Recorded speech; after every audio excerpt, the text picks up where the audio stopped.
Now we're going to take some time to actually start designing the next 10 years of your life. We're going to start setting your goals.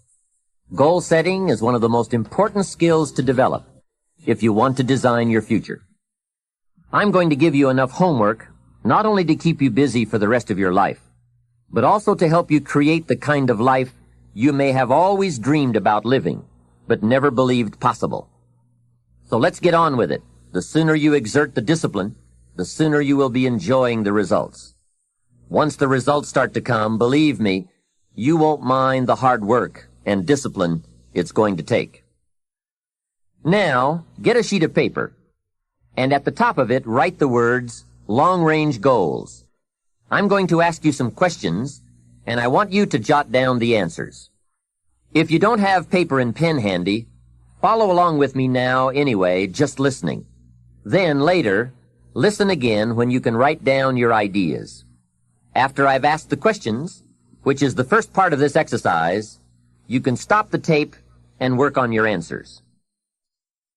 All right, let's start this exercise. The basic question you are going to answer is, what do I want within the next 1 to 10 years? I want you to take about 12 to 15 minutes and make a list of at least 50 things you want within the next 1 to 10 years. These are long-range goals. To help you get started with your list, consider these questions. What do I want to do? What do I want to see? What do I want to be? What do I want to have? Where do I want to go? And what would I like to share? Now, with these thought-starter questions in mind, answer the basic question. What do I want within the next 1 to 10 years? See how many things you can write down. At this point, don't take the time to describe in detail everything you want. This is the time for you to let your thoughts pour, to write fast and to abbreviate. For example, if you just write down 380, you'll know what that means. You don't have to describe the color and the interior of the car. You'll do that later in this exercise. I want you now just to abbreviate and write fast. Make the list as long as you possibly can. Try to write down at least 50 items, 50 things you want within the next 1 to 10 years. These are long-range goals. Spend about 12 to 15 minutes on this. After you've completed your list, you're ready for the next part of the exercise. Go through your list, and next to the things you think you can accomplish or acquire a year from now, write a number 1. Next to the things you think it will take 3 years to realize, write a 3. Next to the things it will take 5 years to accomplish, write a 5. And next to the things it will take 10 years to accomplish, write a 10. Go through this list now to the best of your ability and say, that looks like it will take me about a year, or 3 years, or 5 years, or 10 years. Some big goals might be out there 10 years from now. Once you complete this part of the exercise, you might come to the conclusion that you need a lot more 3-year goals and less 1-year goals, for example, or that you need more 10-year goals. You see, while you're working on one goal, you must have something else in the planning stages. If you don't, what happened to some of the early Apollo astronauts could happen to you. After they came back from the moon, some of those astronauts experienced deep psychological and emotional problems. And the reason for that? Why, after you've been to the moon, now where do you go? That seemed to be the end, the finish. What later astronauts did was to make sure that they had major projects lined up after they returned from the moon trip. The way you enjoy life best is to wrap up one goal and start right on the next one. Don't linger too long at the table of success. The only way to enjoy another meal is to get hungry. Another thing to check for on your list is that you have included goals for each of these 3 important categories. First, make sure you've listed your economic goals, your goals for income, profits, and productivity. Second, make certain your list includes material items you want, tangibles, such as a home, a car, a boat, furniture, or jewelry. Don't attach the wrong importance to things, but they are important. Third, you'll want to include on your list goals for personal development. Write down all your personal development goals. Your goals to be more physically fit, to lose weight, to be more decisive, to be a more effective leader, to be a better communicator, to learn another language. Of course, there are other types of goals to consider: family goals, social goals, lifestyle goals. This is pretty heavy homework, but remember, whether or not you do your homework shows up in the marketplace as well as in the classroom. After you have determined which of your goals are 1 year, 3 year, 5 year, and 10 year, and after you've made certain your list includes economic goals, things, and personal development goals, I want you to go back to this list again. Now pick out the 4 most important 1-year goals, the 4 most important 3-year goals, the 4 most important 5-year goals, and the 4 most important 10-year goals. Those 16 goals will give you plenty of work for now. Get out some more paper, and in a brief paragraph, describe each goal. How high, how long, how much, what size, what model, what color, for example. Also describe why it is important to you. This is a process where you either talk yourself into it or talk yourself out of it, which is good. When you're unclear as to why something is important, usually you put only half-hearted effort into it. What you want is a powerful motivator, but the reason why you want it is an even more powerful motivator. It has greater pull. You may find that some of your goals you thought at first glance were important are not important after all. Do some reflecting, refining, and revising. The point is, right now, try to have approximately 4 1-year, 3-year, 5-year, and 10-year goals that you truly believe in, that inspire you, that you've sold yourself on. When these goals and the reasons you want to obtain them are each clearly described in a brief paragraph, transfer this information to a journal or some type of notebook that you can carry with you easily and refer to often. It's essential to set aside some time every week to review all of your goals, to rearrange them, redo them, restructure them, to add goals, or to tear up the whole list and start over. Goal setting is not something you do just once. It's a continual process. Also, you must constantly check your progress toward your goals. You don't want to fall too far behind on, or worse, lose sight of, your important goals. Now, just as important as your long-range goals are your short-range goals. Your goals for tomorrow, next week, next month, 6 months from now. These are goals you can accomplish within the next year, the immediate future. We call these goals confidence builders. When you work hard, burn the midnight oil, and accomplish these little things, it builds your confidence to go for your long-range goals. Write down in your notebook or journal all the little things you would like to have or accomplish in the next year. How you set up this list is up to you. You might want to break it down by week or by month. Set it up in whatever way works well for you. Part of the fun of having a list is being able to check off something as obtained or completed. Every week, try to check off at least one thing on your list of short-term goals. And when you are able to check off something major, something on your list of long-range goals, celebrate. Make winning joyful. Congratulate yourself. It is very important to celebrate progress. We grow from 2 experiences. One is the joy of winning, and the other is the pain of losing. Here's what that also means. Make losing painful. Put it on yourself. If you set something up, fooled around, didn't pull it off, put it on yourself. And get around people who will help in this area. Hey, don't join an easy crowd. Go where the expectations are high, where the pressure to perform is high. It's how we grow. I'm certain that part of the reason why people let goal setting slide is because it is a lot of work.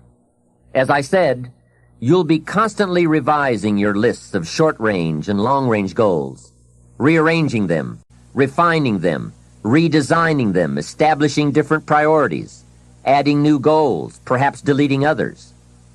It's interesting that so many people work hard on their jobs, but they don't work hard on their futures. They let that slide.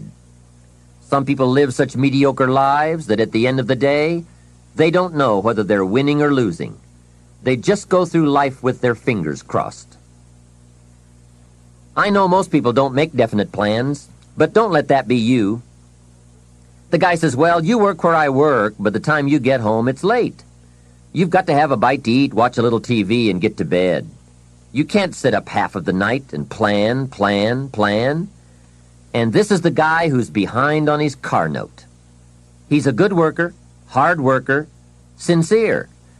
But I've discovered that you can be sincere and work hard all your life and wind up broke and embarrassed.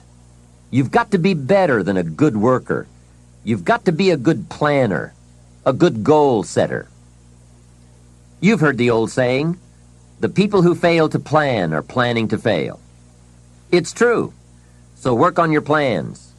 Put yourself in the top few percent who put this power to work for themselves. Writing your goals down also shows you are serious. And to do better, you must get serious. You don't have to be grim, but you do have to be serious. Hey, everybody hopes things will get better, but remember, the future does not get better by hope. It gets better by plan. And hope unaided by clear plans can finally become an illness. There's a Bible phrase that says, hope long delayed makes the heart sick. It's a sickness. I used to have the illness known as passive hope. It's bad. And there's one that is even worse, and that is called happy hope. That is really bad. The man is 50, and he's broke, and he's still smiling. That's bad.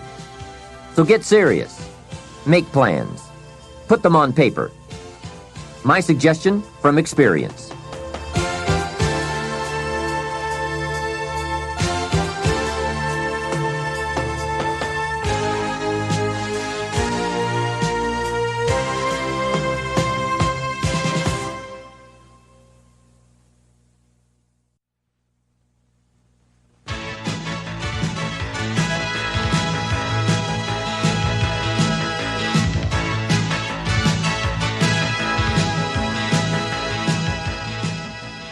There's a phrase from the Bible that goes, without dreams and vision, we perish.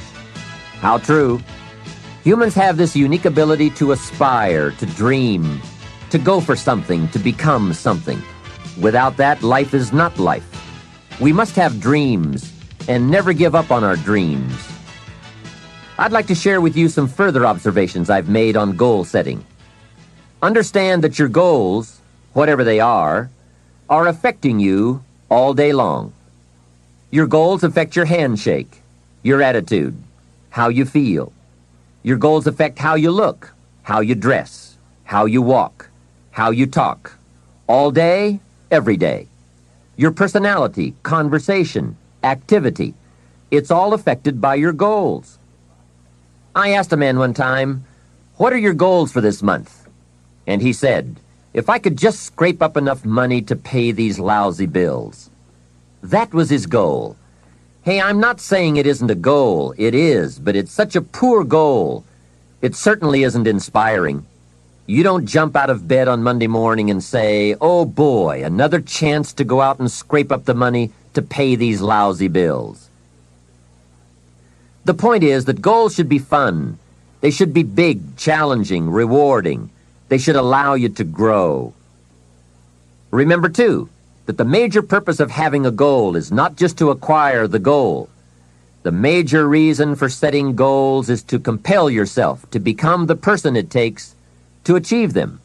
In other words, attaining the goal is of secondary importance. What's far more important is what you become in the pursuit of it. The greatest value in becoming a millionaire, for example, is not the $1 million. The greatest value is the skills, the knowledge, the discipline, and the leadership qualities you acquired in becoming a millionaire. It's the experience you acquired in planning, development, strategy. It's other qualities you acquired, such as courage, commitment, and willpower, to attract $1 million. You could lose everything you attained, but you could not lose the skills, knowledge, and experience you have obtained. Even better than having is being. Here's a most important question to spend some time answering. What kind of person will I have to become to get all I want? Write down a few thoughts on that. Write down some skills you'll have to develop, for example, and some of the things you're going to have to learn. Just spend a little time writing a few sentences on this. What kind of person will I have to become to get all I want? The answer to this will give you some personal development goals. Remember that income does not far exceed personal development. All of us have to do this kind of self-examination. I have to look at my own life and say, well, here's what I want, but am I willing to become what it takes to get what I want?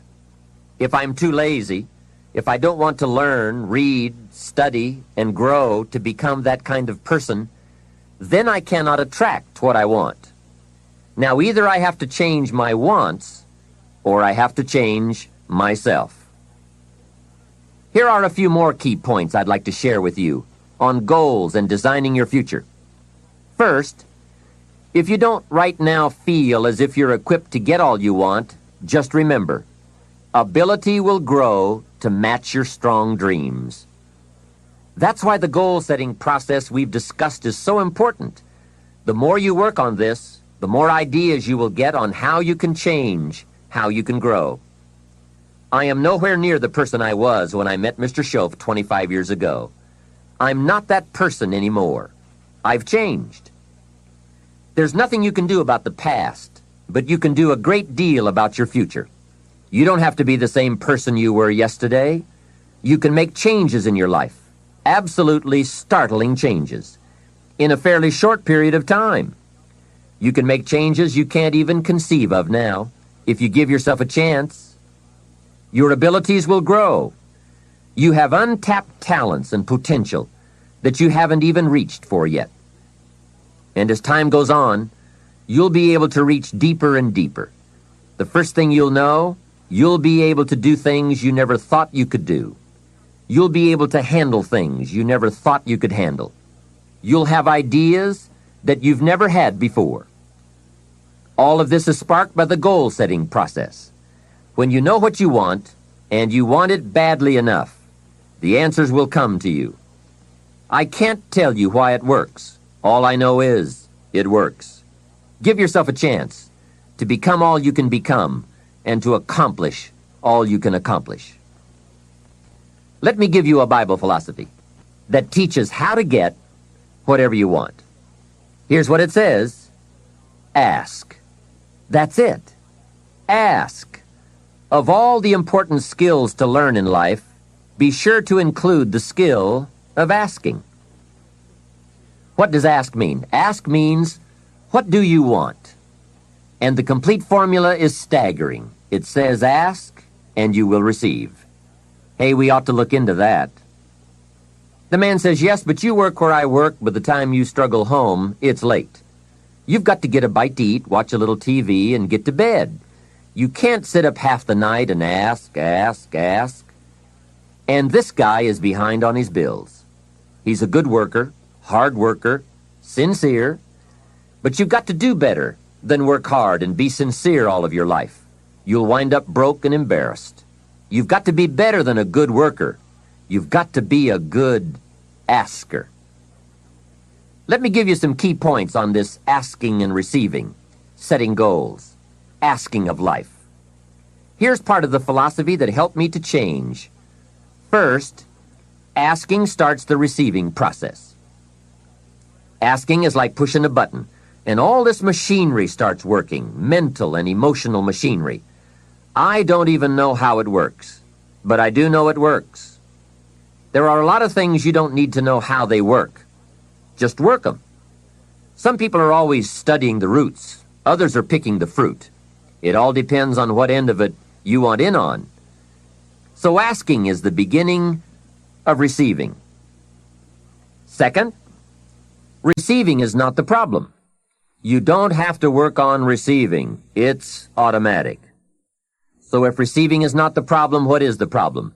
It's failing to ask. The man says, I see it now. I got up every day this year and hit it hard, but nowhere in my house is there a list of what I want from my life. Can you see? Good worker, poor asker. Third, receiving is like the ocean. There's plenty, especially in this country. It's like an ocean here. Here, success is not in short supply. It isn't rationed so that when you step up to the window, it's all gone. No, no. Well, if that's true, what is the problem? Well, the problem is some people go to the ocean with a teaspoon. Have you got the picture? A teaspoon. What I suggest you do in view of the size of the ocean is trade your teaspoon for at least a bucket, and you will look better at the ocean with a bucket. Kids won't make fun of you. Now, here's something else to remember about asking. There are two ways to ask. One is ask with intelligence. It didn't say ask intelligently, but I'm sure it meant that. Don't mumble. You won't get anything by mumbling. Be clear, be specific. Intelligent asking means how high, how long, how much, when, what size, what model, what color. Describe what you want. Define it. Remember, well-defined goals are like magnets. The better you define them, the stronger they pull. And give your goals purpose. Answer both questions. What do I want? That's the object. And the second question, what for? That's purpose. Purpose is stronger than object. What you want is powerful and it will pull, but what you want it for is more powerful. Here's the second way to ask. Ask with faith. Faith is the childish part. It means believe you can get what you want like a child, not an adult. Many adults are too skeptical. They've lost that wonderful childlike faith and trust. Don't let that happen to you. Believe in, have faith in yourself and your goals. And get excited like a child. Childlike enthusiasm. Nothing can beat it. Kids think they can do anything. How exciting. They hate to go to bed at night and can't wait to get up in the morning. Develop that kind of enthusiasm toward your life and your goals. And be curious like a child. Kids can ask 1,000 questions. Just when you think they're finished, they come up with 1,000 more. They'll drive you to the brink. But it's really a virtue. Have plenty of curiosity. Ask questions. That's how you learn. Another fringe benefit of setting goals is what it does for your ability to manage your time effectively. This is no small thing. We'll look at time management in detail in a later session, but now, while we're talking about goals, I'd like to share a few ways your use of time are affected by or influence the achievement of your goals. Have you ever thought that without some very clear written goals, you never even need to consider managing your time? Time essentials come from objectives well defined. Time can't be critical if objectives aren't defined. Now you might be one of those uniquely fortunate individuals who can keep all their objectives and purposes clearly defined in their minds and operate from that. But I wouldn't take the chance. Write your goals down and set careful priorities. Sometimes priorities are determined by the season. For a farmer in springtime, the season dictates his most important activities. During the spring, a farmer must work around the clock, burn the midnight oil, and keep the equipment running because he has only this small window of time for the planting of his crops. One of the difficulties of living in an industrialized society is the losing of the sense of seasons. When to pour it on, when to ease back, when to take advantage. It's easy to keep going from 9 to 5, year in and year out, and lose a natural sense of priorities and appropriate time. Don't let one year just blend into the next. Keep an eye on your own seasons, lest you lose track of values and substance. Part of setting priorities is learning to separate major activities from minor activities. This is a whole skill in itself, but once you have learned it, it will pay dividends you won't believe. So learn to put everything on your mental scales to be carefully weighed before you spend time or money. And here's a good question to constantly ask. Is this a major or a minor? By asking that question, you will reduce the amazingly natural tendency to spend major time on minor things. In sales training, we are taught that major time is the time spent in the presence of the prospect, while minor time is the time spent on the way to the prospect. If you're not careful, you will spend more time on the way to than in the presence of. So in sales we teach, don't go across town till you've gone across the street. Wouldn't it be wise to make an evaluation if you're in sales and ask, how much time am I spending in the presence of, and how much time on the way to? Majors and minors. What a great discipline to exercise. It also reads, don't spend minor time on major things. It's easy to get values mixed up. The man spends 3 hours watching television and only 30 minutes playing with his kids. Something is probably out of line there, right? It also reads, don't spend major money on minor things.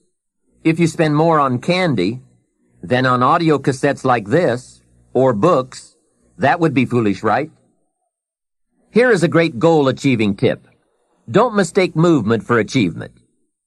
It's possible to be busy all day, come home exhausted, and only then realize that very little of your day consisted of productive activities in the pursuit of your goals.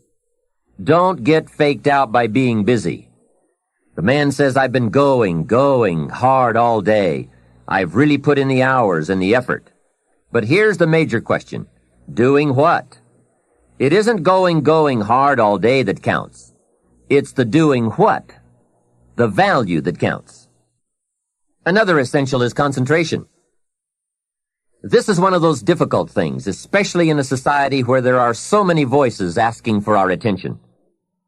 The television voices, the radio voices, your family voices, the friends' voices, social voices, business voices, advertising, commercials. Isn't it amazing? You can turn off the television and the commercials keep running. How do you turn them off in your mind? That is the challenge to be mastered. The best use of time comes from putting plenty of value in it, and concentration means you take that challenge seriously. It's called careful investment for maximum results. Concentration. The big sports stars will tell you the cost of not concentrating. Just a little slip of concentration, and they put one by your feet. And there goes first place, and maybe the big money. So writing a letter, concentrate. Making a call, having a conversation. Trying to solve a problem, concentrate. You won't believe the effect this will have on your life. Now, there is a time to let your mind wander, but it's a time you designate specifically for that purpose. At that appointed time, you can go off for that walk on the beach, or that drive to the mountains, away from business. Let the breezes blow and your mind soar. Do some dreaming. That's healthy. But do it at that pre-planned time. At all other tasks, concentrate. Another aspect of managing goals and time is constant review. There's just no way to keep on target with your priorities without this. Whether it's business goals, personal goals, family goals, or investment goals, they must all be reviewed to see if you are on track, which is all the more reason for writing them down. Careful goal setting could be the time management answer you've been looking for. Goals well defined and well described and well thought out make us look carefully at the time we have and how to get the most from it to make all of our dreams come true. The answers to do better come from the necessity to do better. You will undoubtedly be amazed at the ideas you can come up with for the use of your time when goals and purpose have you stimulated to the maximum.